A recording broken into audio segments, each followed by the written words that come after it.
Presentato a Porto Tolle il progetto T-School. Il progetto consiste in un percorso di formazione sulle esigenze specifiche del comparto turistico portotollese. Project partner è Galileo Visionary District, che è il parco scientifico e tecnologico di Padova, e ha come sua missione sostenere la competitività del territorio attraverso l'erogazione di servizi di supporto ai processi innovativi delle imprese.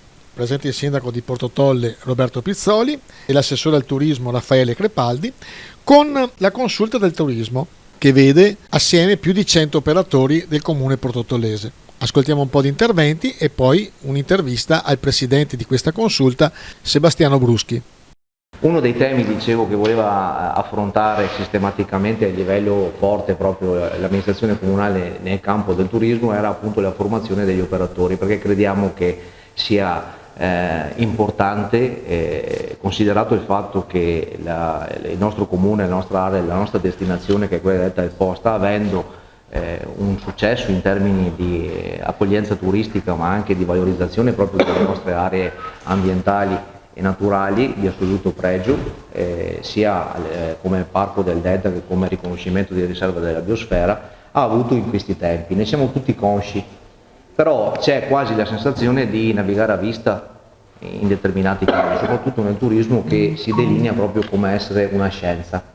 Un percorso importante l'amministrazione comunale l'ha fatto in questi anni, partecipando a tutti i tavoli di turismo che sono fatti organizzati dal parco del Delta del Po. Il sindaco è anche rappresentante del parco perché è all'interno del consiglio direttivo, che incuba quella che voi sapete, e io ve lo ripeto perché è un acronimo che useremo sempre di più da adesso in poi, l'OGD, l'organizzazione di destinazione della destinazione, questo anello della catena di promozione del territorio che ha voluto la Regione e che finalmente dopo tanti anni sta prendendo un po' piede.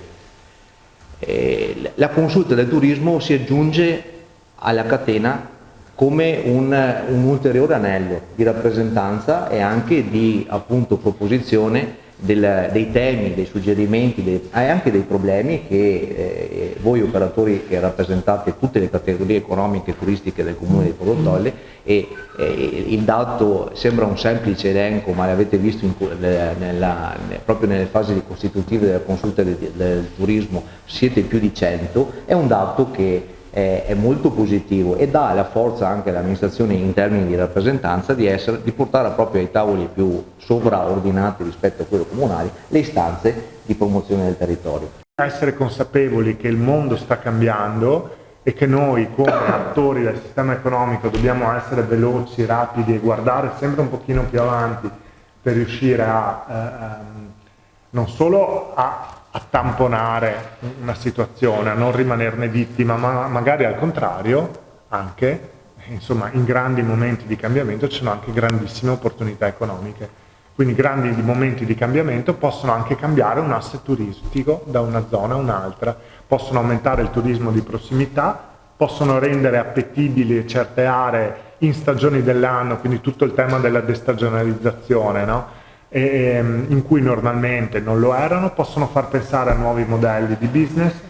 C'è il tema della bandiera azzurra, c'è il tema della sostenibilità, c'è il tema dell'ambiente e del vivere all'interno di un parco naturale. Oggi ci sono segmenti di clientela turistica che sono fortissimamente attratti da temi di questo tipo, fortissimamente, che non vogliono più il villaggio magari iperlussuoso, ma che sono disposti a una vacanza diversa, a contatto con la natura, respirando un ambiente completamente diverso. E il problema è che a volte abbiamo una gemma in mano e non ci rendiamo conto che quella gemma la dobbiamo comunicare, perché se il turista non lo sa, non viene.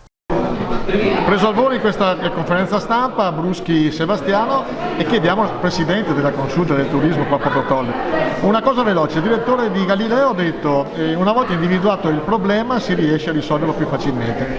Quali sono i problemi del vostro settore in questo momento, in questo periodo post pandemia e con tutti i problemi, non ultimo anche il problema dell'aumento delle materie prime e delle utenze?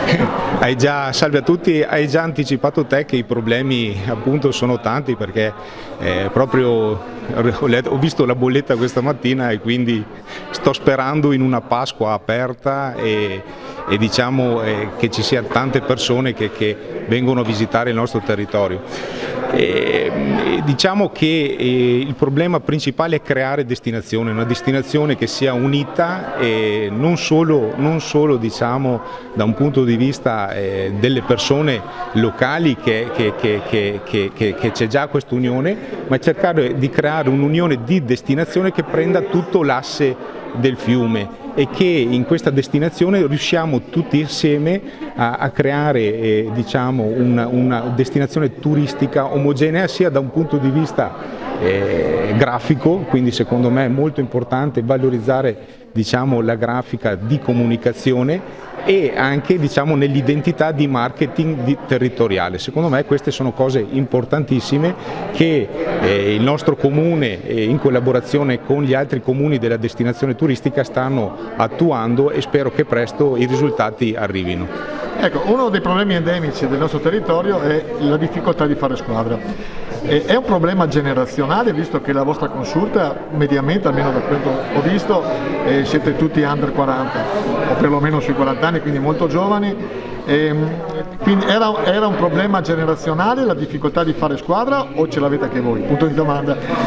Ma direi che il problema c'è sempre, perché comunque c'è sempre la competitività tra operatori turistici, tra operatori diciamo della stessa attività, ristoratori, albergatori, però sarebbe importante, ecco, superare questi ostacoli legati a un commercio old style e arrivare diciamo a creare una visione più congrua, ripeto, di destinazione, che possa attraverso i sistemi digitali di oggi aprirsi su una comunicazione molto più ampia per portare giù più gente, in modo tale che tutti gli operatori possono lavorare in tranquillità e dare il meglio per i propri servizi, che sono importanti. In ogni caso questo progetto, che è capitanato, perlomeno suggerito dall'amministrazione, tra l'altro ricordiamo che questo progetto sarà finanziato in parte anche dalle tasse di soggiorno. Sì, esatto. Quindi lei vede una cosa molto positiva su questo. Sicuramente